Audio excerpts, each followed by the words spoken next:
सर्दियों की घनी ठंडी रात थी। आसमान पर बादलों ने ऐसा कब्जा कर रखा था कि एक भी तारा नजर नहीं आ रहा था।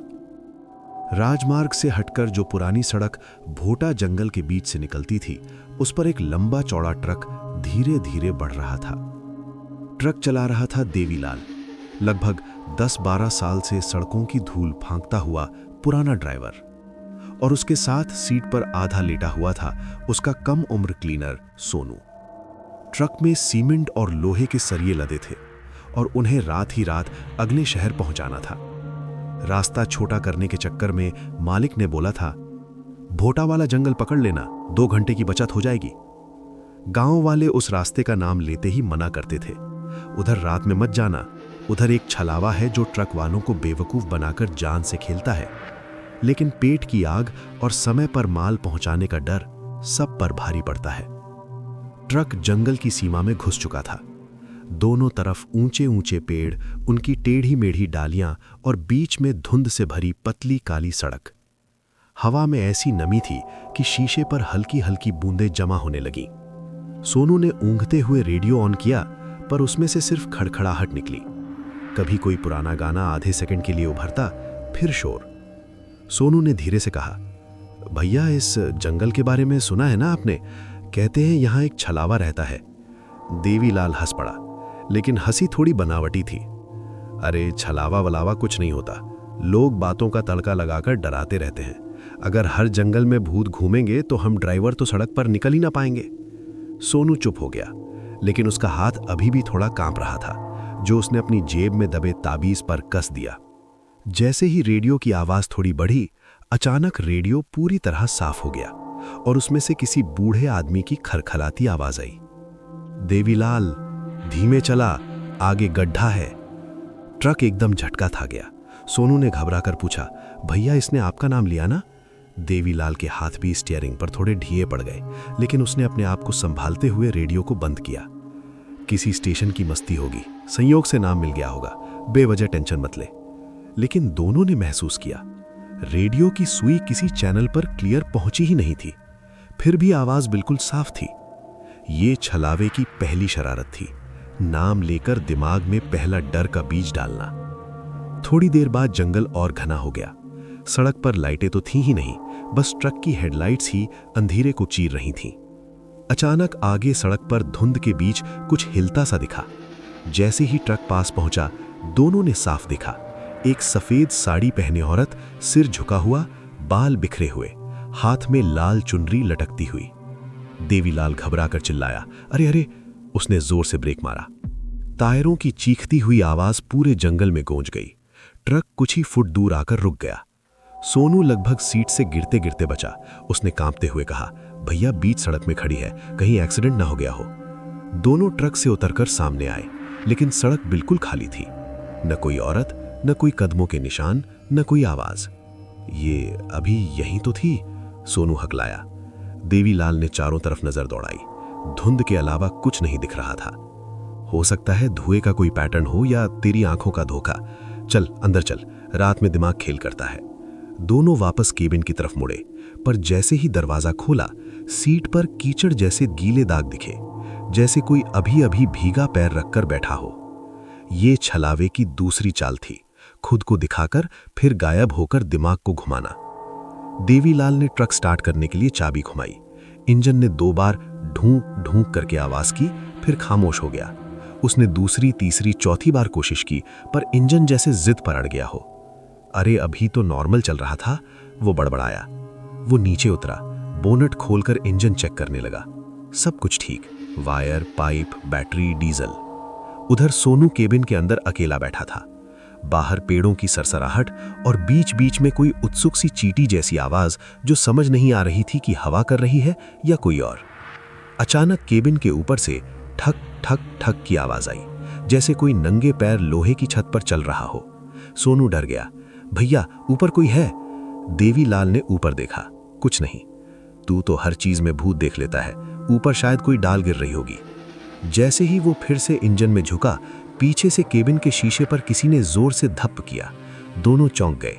ऊपर निगाह गई तो शीशे पर कुछ सेकंड के लिए एक उलझा सा चेहरा दिखा, जैसे धुंध में बनकर तुरंत मिट गया हो। देवीलाल ने डर को निगलते हुए फिर चाबी घुमाई। इस बार इंजन आसानी से स्टार्ट हो गया, जैसे कभी रुका ही ना हो। ये छलावे की तीसरी शरारत थी। गाड़ी रोकना, ऊपर चलना, शीशे पर दस्तक देना और फिर सब नॉर्मल कर देना। ट्रक फिर से आगे बढ़ने लगा, पर अब दोनों के बीच की हंसी गायब हो चुकी थी। जंगल और गहरा, हवा और ठंडी और धुंध और घनी होती जा रही थी। कुछ किलोमीटर आगे बढ़ने के बाद अचानक साइड मिरर में देवीलाल को एक हल्की सी हलचल दिखी। उसने गौर से देखा, ट्रक के ठीक पीछे हेडलाइट की पहुंच से थोड़ा बाहर वही सफेद साड़ी वाला साया धुंध में झिलमिला रहा था। भैया, पीछे कोई भाग रहा है ना? सोनू की आवाज कांप रही थी। देवीलाल ने जानबूझकर कुछ न कहा, बस ट्रक की स्पीड और बढ़ा दी। पर जितना वो तेज कर रहा था, उतनी ही तेजी से वो परछाएं भी पीछे पीछे चलती दिखाई दे रही थी। अचानक बिना चेतावनी के वो साया एक झटके में गायब हो गया। देवीलाल ने राहत की सांस ली। तभी बाएं साइड मिरर पर जैसे किसी ने बाहर से चेहरा चिपका दिया। वही औरत, वही सफेद साड़ी, लेकिन अब उसकी आंखें उल्टी दिशा में लगी हुई थीं। काले गड्ढों के ऊपर सफेद पुतलियां पीछे की तरफ घूमी हुई। सोनू जोर से चीखा, छलावा भैया, ये छलावा है। औरत के होंठ एक अस्वाभाविक मुस्कान में खिंचे हुए थे। बिना आवाज के सिर्फ होंठ हिल रहे थे, पर दोनों के कानों में साफ शब्द गूंजे, जैसे सीधे दिमाग में बोले गए हों। भाग कहां रहे हो? ये रास्ता मेरे हाथ में है। देवीलाल ने डर के मारे बाएं मिरर पर झटके से हाथ मारा। मिरर अंदर की ओर मुड़ गया, लेकिन चेहरा जैसे भीतर वाले शीशे पर उतर आया हो। ये छलावे की चौथी चाल थी, सामने ना आकर शीशों में घुस जाना, ताकि इंसान कहीं भी देखे वही दिखे। देवीलाल ने पूरा एक्सेलरेटर दबा दिया। टायर धक धक करते हुए सड़क पर दौड़ने लगे। उसने सोचा कि किसी तरह जंगल की सीमा पार कर ली जाए तो जान बच सकती है। काफी देर तक ट्रक भागता रहा। सोनू ने खिड़की से बाहर झांक कर देखा। भैया, लगता है निकलने वाले हैं, आगे थोड़ा हल्का अंधेरा लग रहा है। पर थोड़ी ही देर बाद उनके सामने जो दृश्य आया, उसने उनके होश उड़ा दिए। एक तरफ का आधा टूटा हुआ पेड़, सड़क के बीच का गहरा गड्ढा और रोड किनारे पड़ी पुरानी जंग लगी हुई बैरल। इन्हें दोनों ने पहले ही देख लिया था, ठीक तब जब कहानी शुरू में दूसरी बार सफेद साड़ी वाली दिखी थी। सोनू के मुंह से निकला, ये हम यहां पहले भी आ चुके हैं। यहीं तो थे ना भैया, ये वही पेड़ है। देवीलाल ने झुंझलाकर कहा, अरे ये कैसे हो सकता है? मैं सीधे जा रहा था।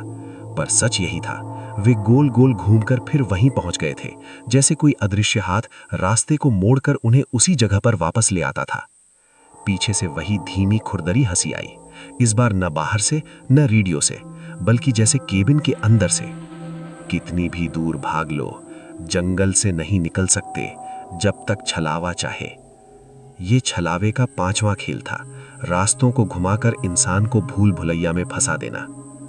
थकान और डर मिलकर अब दोनों की हालत खराब कर रहे थे। सोनू ने पीछे वाली छोटी सीट पर थोड़ी देर के लिए पीठ टिकाई। आंखें आधी बंद हुईं, फिर अचानक उसकी सांस अटक गई। पीछे उसी सीट पर जहां वो हर रोज सोता था, एक आकृति बैठी थी। सफेद साड़ी, देर तक फैले बाल और गर्दन आधी घूमी हुई। चेहरा उनकी तरफ, शरीर उल्टी तरफ।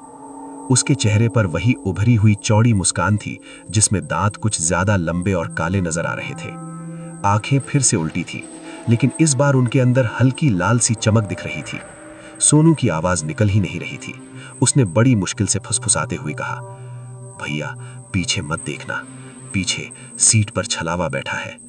देवीलाल का दिल जोर जोर से धड़कने लगा। उसके हाथ स्टीयरिंग पर जमे हुए, आंखें सीधी सड़क पर गड़ी थीं। पर इंसानी फितरत है, जिस चीज को देखने से मना किया जाए, आंख वहीं जाने को तड़पती है। उसने धीमे से रियर व्यू मिरर में झांकने की कोशिश की, और बस 1 सेकंड के लिए ही सही, उसका दिल जैसे रुक गया। मिरर में साफ दिखा, वही औरत, वही छलावा सीट पर बैठा है, पर अब उसकी गर्दन और भी ज्यादा घूमी हुई, जैसे कच्ची मिट्टी की बनी हो। उसके होठों के कोनों से काला गाढ़ा तरल नीचे गिर रहा था, सीट पर छोटे छोटे दाग बनाते हुए। फिर अचानक रियर व्यू मिरर अपने आप नीचे की ओर झुक गया और चेहरा गायब हो गया। ये छलावे का 6वां खेल था। आदमी के सबसे सुरक्षित हिस्से, उसके अपने केबिन, उसके भीतर घुसकर बैठ जाना। अब मामला सहन शक्ति से बाहर जा चुका था। देवीलाल ने तय कर लिया, या तो निकलेंगे या यहीं खत्म हो जाएंगे, लेकिन रुकेंगे नहीं। उसने सीट के बगल में टंगा छोटा सा भगवान का कैलेंडर देखा, बिना बोले हाथ जोड़ दिया और ट्रक को और तेज कर दिया। तभी सड़क अचानक दो हिस्सों में बंटती हुई दिखी, एक सीधा मार्ग और एक दाएं मुड़ने वाला कच्चा रास्ता। सीधे वाले पर बोर्ड लगा था, जंगल समाप्त, गांव 5 किलोमीटर, और दाएं वाले पर कोई निशान नहीं था। सोनू चीखा, भैया सीधा सीधा जाना है, पर स्टीयरिंग जैसे अपने आप दाईं तरफ घूमने लगा। देवीलाल ने पूरी ताकत लगाकर स्टीयरिंग सीधा किया, नसें फूल गईं, माथे पर पसीना निकल आया, पर स्टीयरिंग जिद्दी घोड़े की तरह दाईं तरफ खींचता रहा। उसके कानों में फिर वही आवाज गूंजी, सीधा रास्ता तुम्हारे लिए नहीं है देवीलाल। देवीलाल चिल्लाया, तुझे जो करना है कर ले, मैं इस रास्ते से बाहर निकलूंगा। उसने दांत भींचकर पूरा वजन बाईं तरफ डालकर स्टीयरिंग खींचा। अचानक ऐसा लगा जैसे किसी ने अदृश्य हाथ हटा लिया हो। ट्रक झटका खाकर सीधी सड़क पर आ गिरा और छलावे की पकड़ पहली बार ढीली पड़ी।